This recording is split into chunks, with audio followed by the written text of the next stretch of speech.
A new study was published highlighting the condition and safety in roads in the greater Binghamton area. The nonprofit responsible for this report is advocating for more state funding to improve the roads. 12 News' Daniel Curran has more on its findings and reaction from state officials.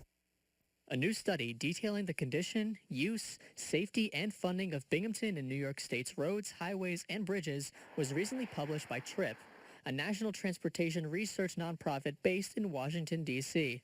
The study found the average Binghamton driver loses $1,585 annually as a result of driving on roads that are deteriorated, congested, and lack some desirable safety features.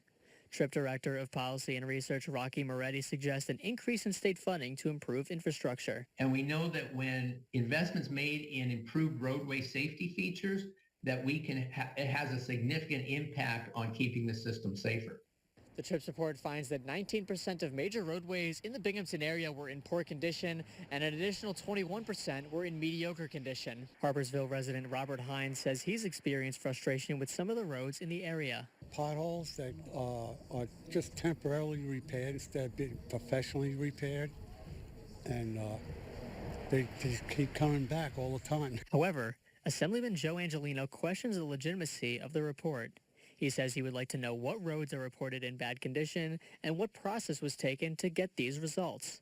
I'd like to know where the data came from. This is not an in-depth study. I think it's statistical information that you could probably fit over any area by population. Regardless, Angelino agrees there is work to be done to improve local roads. Is there room for improvement? Always. I would love to see more CHIPS money given out to the local municipalities, because most of the driving that we do are on local roads, not on the interstates. You know, city streets, county roads, and the CHIPS money has not kept up with the cost of material labor. TRIP says data is sourced from the U.S. and State Department of Transportation. More information on the TRIP report can be found on our website, wbng.com. Daniel Curran, 12 News, Broome County.